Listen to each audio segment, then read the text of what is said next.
káyé gbọ́ ní ìròyìn. ìròyìn káyé gbọ́, ìròyìn káyé gbọ́, ìròyìn káyé gbọ́, ìròyìn káyé gbọ́, ẹ jẹ́ a jọ gbọ́ ìròyìn.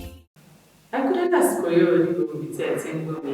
ìròyìn káyé gbọ́ ni mo wá sí ti gbọ̀yìn láti kọ̀ ní Jígí Alára. Orúkọ mi ni Olúwafúnmiláyọ̀ Adéṣewọ́.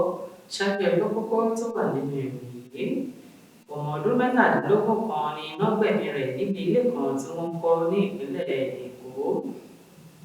Ọlọ́pàá kan pàdánù ẹ̀mí rẹ̀ bí àwọn agbébọn ṣe ju àdó olóró síbi tí wọ́n ti ń ṣe àyẹ̀wò ọkọ̀.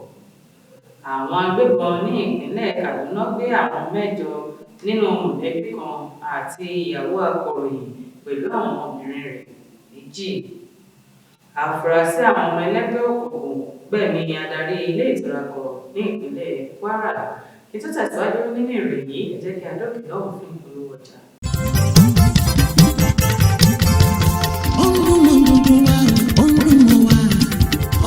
Jígí Alára. Jígí Alára, ìkànnì ìdùnnú gbogbo wa sẹ́. Ọdúnmọ́ wa ìkànnì Jígí Alára. Ètò tó fún ni lóye, ètò tó wà ní lọ́yẹ̀ wà ń bẹ̀. Ọdúnmọ́ wa ìkànnì Jígí Alára. Ìròyìn lóríṣiríṣi tàbí mọ bó ṣe ń lọ láwùjọ. Ọdúnmọ́ wa ìkànnì Jígí Alára. Ìkànnì Jígí, Jígí, Jígí Alára. Jígí, Jígí, Jígí Alára. Jígí, Jígí, Jígí Alára. Jígí, Jígí, Jígí Alára. Ìkànnì Jígí Alára 24 bàbá gbogbo. Ẹ káàbọ̀ padà láti òkè lọ́hùn-ún. Ìròyìn ọ̀hún rèé lẹ́kùnrẹ́rẹ́. Ọmọ ọdún mẹ́tàdínlógún kan ni iná gbẹ̀mí rẹ̀ níbi ilé kan tí wọ́n ń kọ́ ní ìpínlẹ̀ Èkó.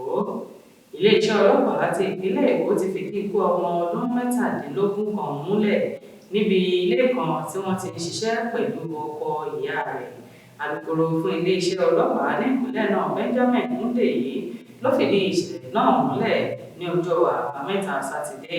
Hundeyi ní ìyá ọmọ náà ló mú ẹ̀sùn wá sí àgọ́ ọlọ́pàá ti Àgbàdo. Hundeyi tẹ̀síwájú pé ọmọ náà ló ṣèṣì gbẹ́sẹ̀ lé wáyà iná níbi tí wọ́n ti ń ṣiṣẹ́ tí ó sì pàdánù ẹ̀mí rẹ̀ lójú ẹsẹ̀. Ó ní àwọn ti mú ọkọ ìyá rẹ̀ wá sí àgọ́ àwọn tí ìwádìí sì ti ń tẹ̀síwájú. Ọlọ́pàá kan pàdánù ẹ̀mí rẹ̀ bí àwọn agbébọn ṣe ju àdó olóró síbi tí wọ́n ti ń ṣe àyẹ̀wò ọkọ̀. Iléeṣẹ́ ọlọ́pàá ti ìpínlẹ̀ Anambra ní àwọn ti bẹ̀rẹ̀ ìwádìí láti mú àwọn afurasí apànìyàn tí wọ́n dẹ̀mí ọlọ́pàá kan légbodò tí àwọn 2 mìíràn sì tún farapa níbi ìkọlù tí wọ́n ṣe sí wọn níbi tí wọ́n ti ń yẹ ọkọ̀ wò ní ìkóríta Ọ̀mátà ní ìjọba ìbílẹ̀ Ìdẹ́mìlì South ní ìpínlẹ̀ náà. Ìròyìn tó jáde ní àwọn jàǹdùkú náà ló gba agbègbè ọ̀hún kan ní ọjọ́ Ẹtì Friday tí wọ́n sì ju àdó olóró sí ikọ̀ àwọn ọlọ́pàá náà. Alukoro fún iléeṣẹ́ ọlọ́pàá ní ìpínlẹ̀ náà SP Tochukwu Ikenga fìdí ìkọlù náà múlẹ̀ tí ó sì ní kọmíṣánná ọlọ́pàá ní ìpínlẹ̀ náà ti ní kí wọ́n wádìí àwọn agbébọn tó wà nídìí ìkọlù ọ̀hún. Àwọn agbébọn ní ìpínlẹ̀ Kaduna gbé àwọn 8 nínú ẹbí kan àti ìyàwó akọ̀ròyìn pẹ̀lú àwọn obìnrin rẹ̀ 2. Àwọn agbébọn ti gbé àwọn 8 nínú ẹbí kan pẹ̀lú ìyàwó akọ̀ròyìn àti àwọn obìnrin rẹ̀ 2. Akọ̀ròyìn náà tó fi ìpínlẹ̀ Kogi ṣe ibùgbé Muhammad Bashir ni wọ́n ti gbé ìyàwó rẹ̀ pẹ̀lú àwọn ọmọbìnrin rẹ̀ 2 ní ìpínlẹ̀ Kaduna. Ìyàwó Bashir Aminat àti àwọn ọmọbìnrin rẹ̀ 2 Aisha àti Hajara ni wọ́n ní wọ́n lọ sí ìpínlẹ̀ Kaduna ní ọjọ́bọ̀ Thursday láti lọ ṣe họlidé pẹ̀lú àwọn mọ̀lẹ́bí wọn.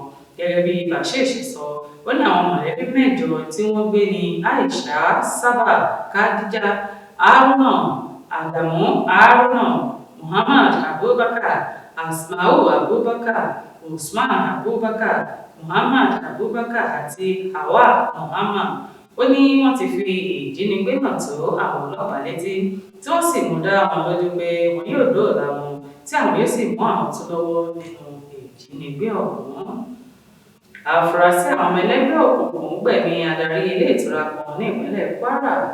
Àwọn agbébọn tí wọ́n fura sí gẹ́gẹ́ bí ọmọ ẹgbẹ́ òkùnkùn ẹyẹ ní alẹ́ ọjọ́bọ̀ Thursday ti yìnbọn fún adarí ilé ìtura kan ní Ìlọrin tó jẹ́ olú ìlú ìpínlẹ̀ náà.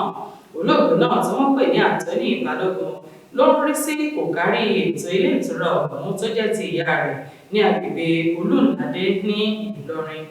Ìròyìn tó jáde ní àwọn ọkùnrin méjì kan ló wọ ilé ìtura náà tí wọ́n sì béèrè àdarí wọn ní èyí tí wọ́n yìnbọn fún ní kété tí ó jáde sí wọn. Kọmíṣánná ọlọ́pàá ní ìpínlẹ̀ náà Victor Ọláìyá fìdí ìṣẹ̀lẹ̀ náà múlẹ̀ tí ó sì ní wọ́n ti gbé òkú olóògbé náà lọ sí ilé ìgbókùúsí Kwara State Teaching Hospital Ìlọrin. Kò ní jùlọ lọ lórí ìròyìn káyégbọ́ fún títì ní orúkọ ìpínlẹ̀ kan sí Olúwafúnmiláyọ̀ Adéṣẹ́wọ́ láti ìkànnì Jígí Alára káfíńrì ìpàdé.